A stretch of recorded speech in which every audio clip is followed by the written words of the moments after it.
आज हम इस एपिसोड में आपको एक अपने भारतीय ऐसे राजा की कहानी सुनाएंगे, ऐसे राजा की जीवनी सुनाएंगे जो राम से भी महान थे।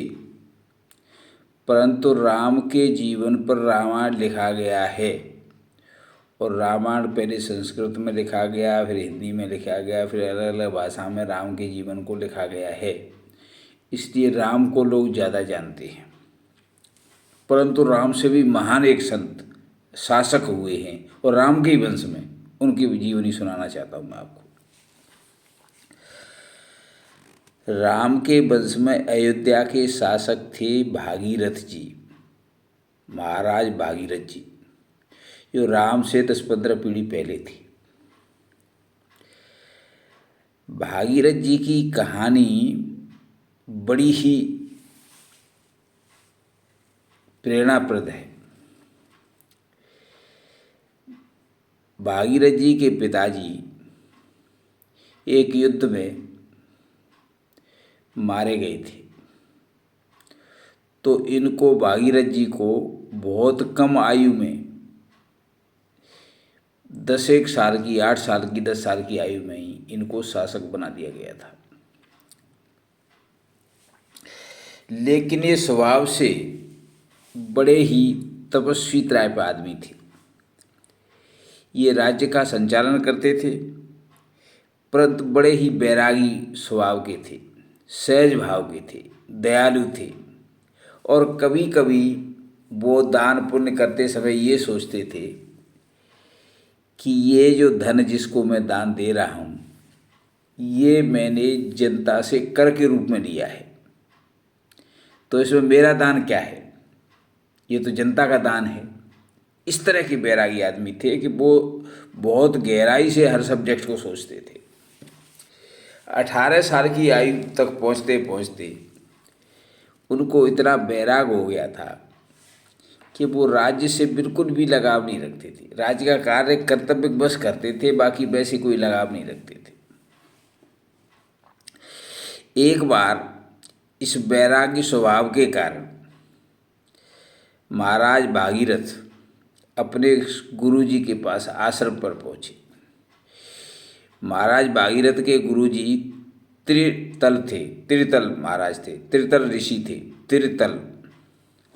त्रितल ऋषि बहुत ज्ञानी और महान संत थे, जो भागीरथ जी के शिष्य, भागीरथ जी के गुरु थे।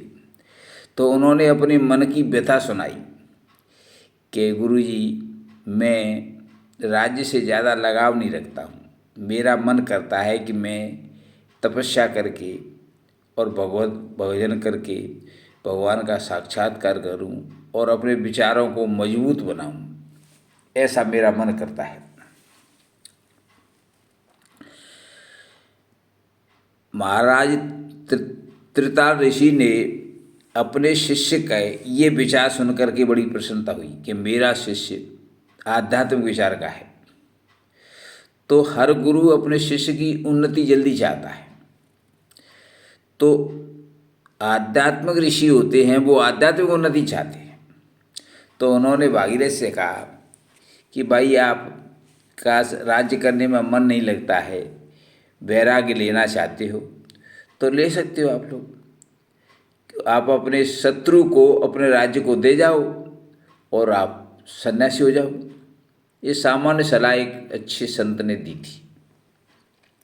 लेकिन भागीरथ जी को ये सलाह समझ में आ गई और उन्होंने क्या किया, 18 साल की आयु में अपने राज्य को अपने दुश्मन, जो पड़ोसी था, पड़ोसी राजा था, जो अयोध्या का दुश्मन राजा था, उसको सौंप करके सन्यासी हो गए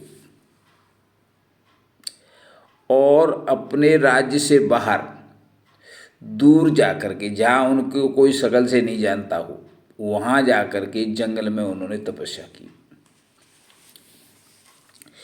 एक लंबे समय तक तपस्या करके उनको अपने जीवन का, अपने स्वरूप का वास्तविक आभास हुआ और वैराग्य की परिभाषा को भी अच्छी तरह से समझ गए, क्योंकि वो सत्संग भी करते थे, तपस्या भी करते थे, संतों की सेवा भी करते थे, संतों के बीच में भी जाते थे और भिक्षा मांगे खाना खाते थे। तो इस तरह का जीवन जीते हुए उन्होंने वैराग्य की वास्तविक भाषा समझ ली। अब वैराग्य क्या होता है इसको तो मैं बाद में बताऊंगा, लेकिन मैं अभी ये बताना चाह रहा हूँ कि वो इतने वैरागी हो गए थे कि वो अपने शहर अयोध्या में आई और वहाँ से ही भिक्षा मांग के खाने लगे, जबकि वो वहाँ के राजा थे। यानी उनकी प्रतिष्ठा, इज्जत और ये सारी चीज़ें वैरागियों के अंदर नहीं होती है।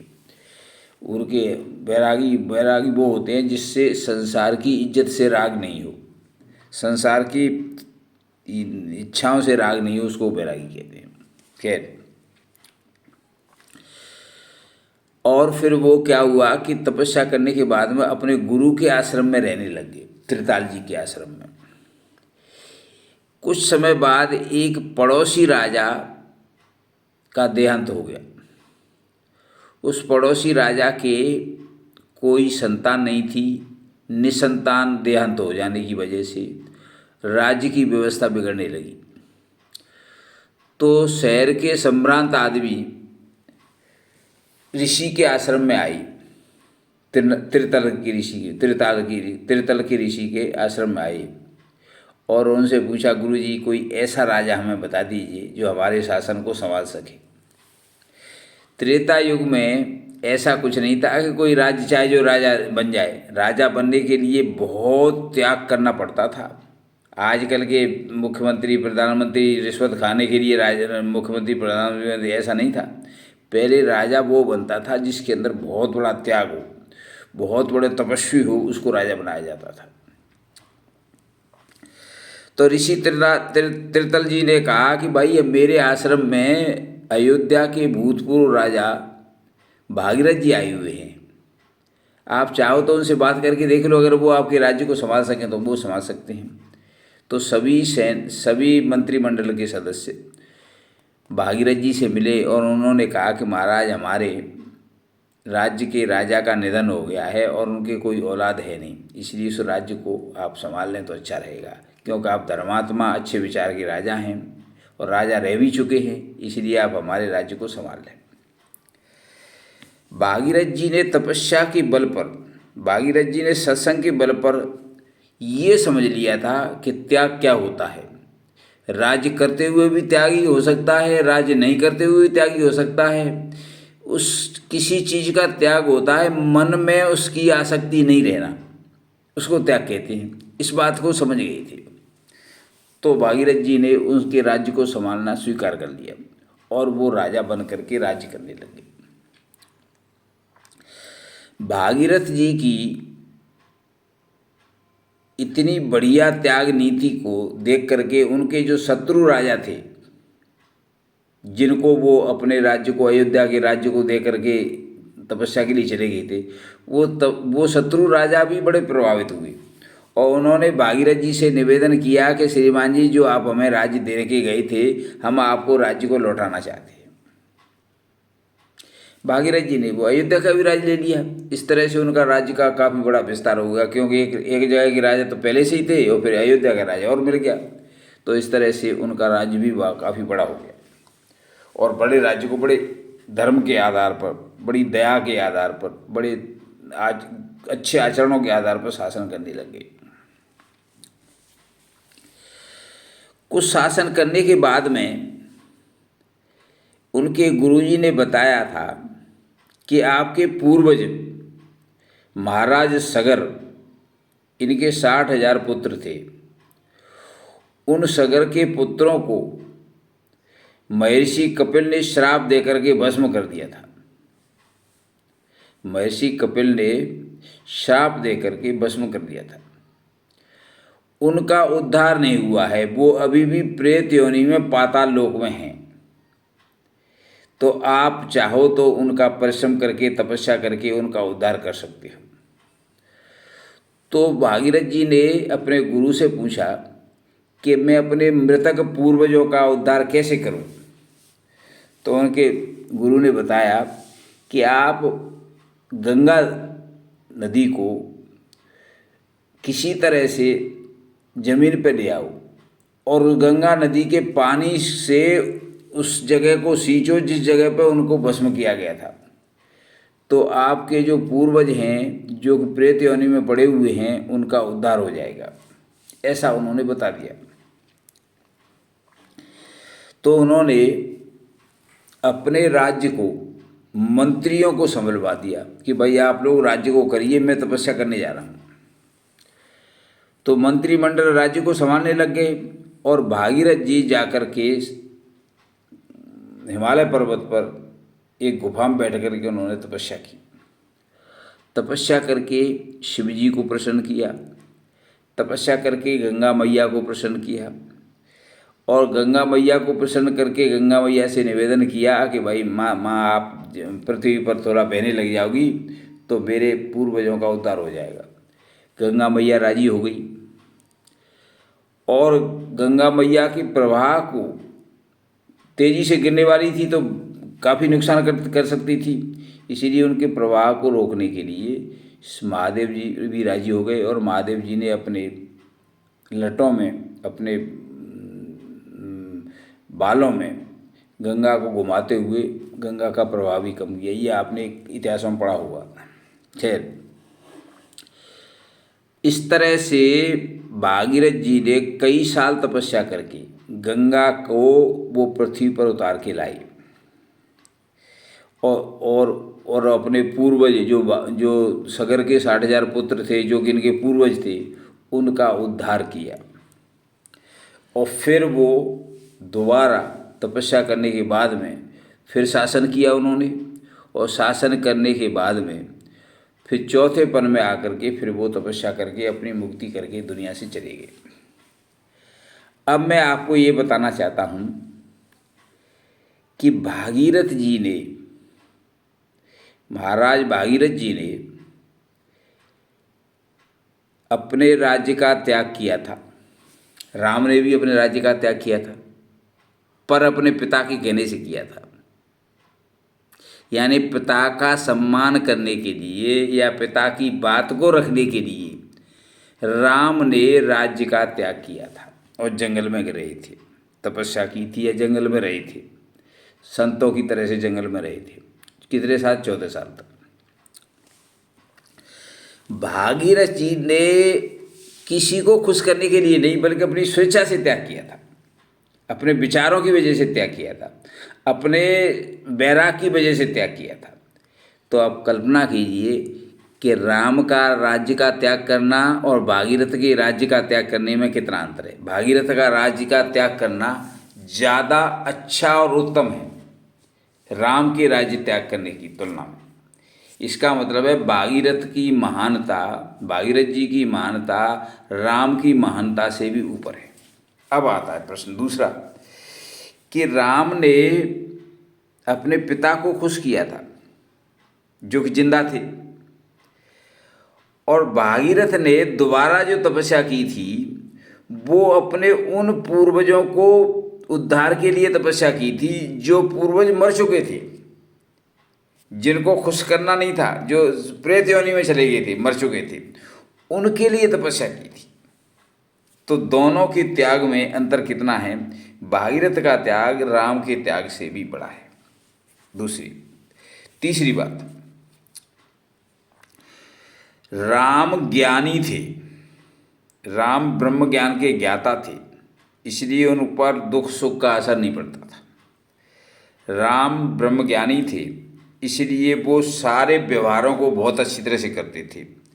राम ने बहुत अच्छे आदर्श पेश किए थे।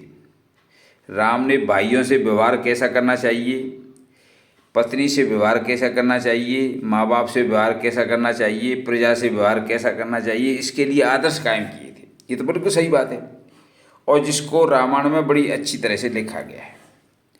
लेकिन भागीरथ जी ने भी इसी तरह से शासन किया था, राम राज्य की तरह से, बिल्कुल राम राज्य की तरह से शासन किया था।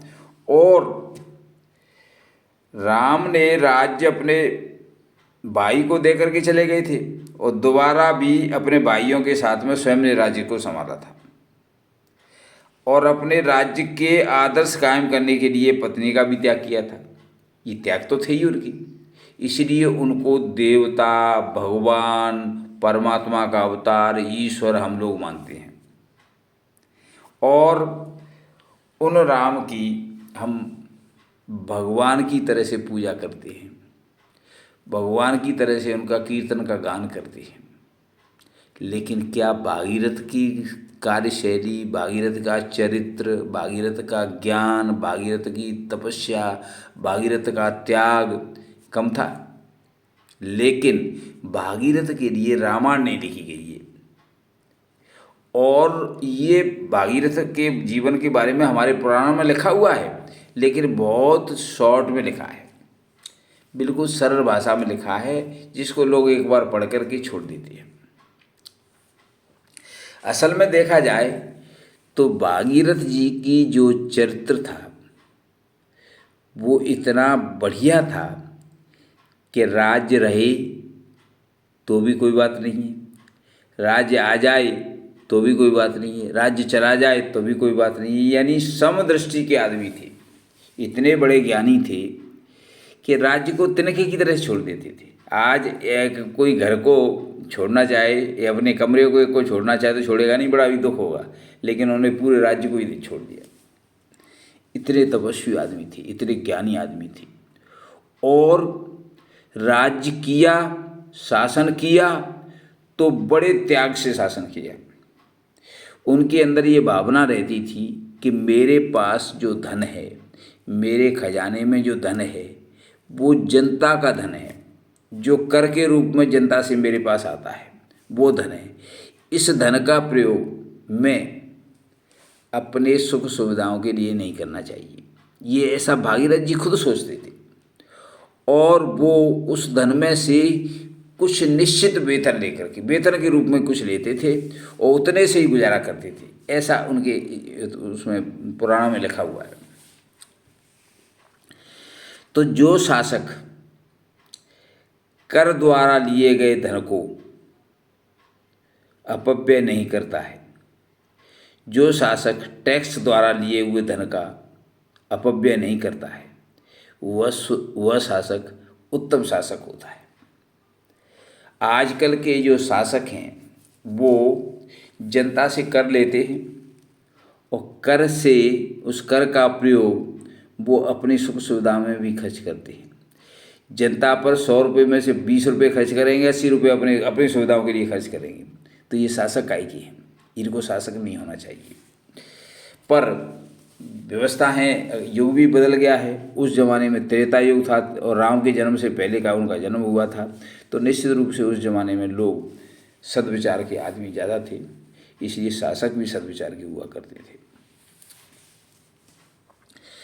मैं भागीरथ जी की इस ऐतिहासिक कहानी को, पौराणिक कहानी को इसलिए सुनाना चाहता हूँ कि हमारे देश में हमारे पूर्वज इतने बढ़िया बढ़िया शासक रह चुके हैं, इतने अच्छे अच्छे शासक रह चुके हैं कि जिनका बिल्कुल भी बेईमानी में कोई इंटरेस्ट नहीं था, जो कर द्वारा लिए हुए धन का अपने ऐशाराम में खर्च नहीं करते थे, कर लिए हुए धन को जनता के लिए खर्च करते थे या सुरक्षा के लिए खर्च करते थे, अपने आराम के लिए खर्च नहीं करते थे। आपको विश्वास नहीं होगा कि जनक की कहानी आप सुनोगे तो जनक जी के बारे में ये लिखा हुआ है कि जनक जी अपने राजधानी में कुछ ज़मीन, जैसे 10 बीघा 20 बीघा ज़मीन पर खेती करते थे और खेती करके जो अन्न पैदा होता था उस अन्न को खाते थे, वो कर का पैसा नहीं खाते थे। और खेती करते समय ही, हल चलाते समय ही सीता प्राप्त हुई थी। ये आपने इस बात पर गौर नहीं किया होगा, लेकिन ये पुराणों में लिखा हुआ है। इसी तरह के पहले शासक हुआ करते थे, बल्कि कई शासक तो ऐसे भी होते थे जिनका नाम मैं अगली कड़ी में बताऊंगा, कि जो राजा की पोशाक पहन करके राजगद्दी पर बैठते थे, राज्य करते थे, और राज्य करने के बाद में शाम को 6 बजे 7 बजे अपने घोड़े पर बैठ करके अपने कुटिया में, बाहर जंगल में जा कर के अपनी कुटिया में पहुँचते थे वो खेती बाड़ी के काम करते थे और खेती बाड़ी में जो पैदा होती थी उसको अन्न को ही खाते थे। ऐसे भी शासक थे, क्योंकि वो उनके विचार इस तरह के थे कि हमें जनता से लिए हुए कर का अपने लिए उपयोग नहीं करना चाहिए। इस तरह के शासक थे। अब बताइए, हमारी हिस्ट्री अकबर, जहांगीर, शाहजहां, इन दुष्टों से तो लिखी पड़ी है, जिन्होंने लूट की है, जिन्होंने अन्याय किए हैं, लेकिन उनकी हिस्ट्री नहीं लिखी गई है जिन्होंने त्याग किया है। जो त्याग करते हैं उनका इतिहास भूला तो नहीं जा सकता है। हो सकता है कि थोड़े समय के लिए धूल पड़ जाए, लेकिन त्याग तो त्याग होता है। हमेशा इतिहास त्यागी पुरुषों का लिखा जाता है, भोगी पुरुषों का नहीं लिखा जाता है। किसी टाटा बिरलाओं की हिस्ट्री नहीं लिखी जाती है। हिस्ट्री लिखी जाती है तो लाल बहादुर शास्त्री जैसों की लिखी जाती है। हिस्ट्री लिखी जाती है तो गुलजारीलाल नंदा जैसों की लिखी जाती है। हिस्ट्री लिखी जाती है तो सरदार वल्लभ भाई पटेल जैसों की लिखी जाती है। भोगी आदमियों के बारे में हिस्ट्री उनके समय में तो उनकी बड़ी प्रशंसा होगी, बड़ी अच्छी हिस्ट्री लिखी जाएगी, लेकिन बाद की पीढ़ियां जब उनके पूरे इतिहास को पढ़ती हैं तो वो उनसे श्रद्धा नहीं रखती हैं। ऐसा भावना है।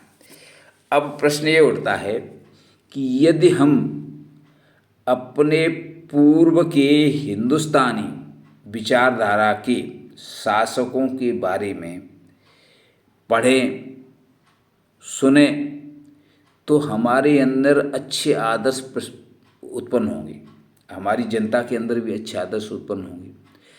अगर हम दुष्ट शासक के बारे में खूब पढ़ें, उनकी डेट ऑफ बर्थ याद रखें, उनके कार्यकलापों को याद रखें, कार्यकलापों में उन्होंने दुष्टता की है उसको भी अच्छा ही बताएं, तो उससे हमारी औलाद में, हमारी आने वाली जनरेशन में अच्छे संस्कार नहीं आ सकते हैं। इसलिए हमें समय समय पर अपने अच्छे और बढ़िया शासकों के बारे में, अच्छे और बढ़िया इंसानों के बारे में पूरी जीवनी पढ़ कर के अपनी आने वाली पीढ़ियों को सुनानी चाहिए। और मैं तो ये कहता हूँ कि ये पूरी पीढ़ियों उनकी एक इतिहास भी होना चाहिए।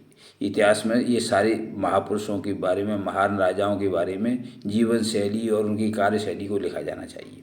ये हमारे पुराणों में है, लेकिन पुराण कितने लोग पढ़ते हैं? कोर्स में तो है नहीं, तो पढ़ ही नहीं पाते, पूरा जीवन निकल जाता है, कभी पुराण नहीं पढ़ पाते हैं, तो उनको आदर्श पुरुषों के बारे में पढ़ाई का मौका नहीं मिलता है। इसलिए मैं इस एपिसोडों के मार्फत आदर्श राजाओं की, आदर्श महापुरुषों की, आदर्श संतों की, आदर्श किसानों की, आदर्श शासकों की कहानी बता करके आप तक अपने पौराणिक इतिहास को आपके सामने रखना चाहता हूँ। आज की कड़ी में इतना ही कहूँगा। धन्यवाद।